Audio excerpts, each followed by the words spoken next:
Барлықтарыңызды мерекемен құттықтаймын. Барлықтары сөзі қазақ тілінде қате болып есептеледі. Мұндай форма сөздің артық қайталануына және мағыналық қателікке әкеледі. Бұл қате көбінесе орыс тіліндегі все они немесе все их тіркестерінің калькалық аудармасы ретінде қолданылады. Неліктен қате? Себебі барлық өзі-ақ көптік мағынаны білдіретін сөз. Сонымен қатар, онсыз да жиынтық мәнді білдіреді және объект біреу емес, бірнешеу екенін көрсетеді. Оған тағы да тар көптік жалғауының қосымшасын жалғау қате.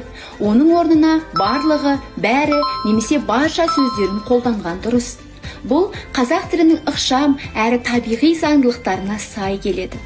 Тіліміздің тазалығын сақтайық. Мәлімет сіздерге пайдалы болды деп ойлаймын. Келесі кездескенше сау болыңыздар.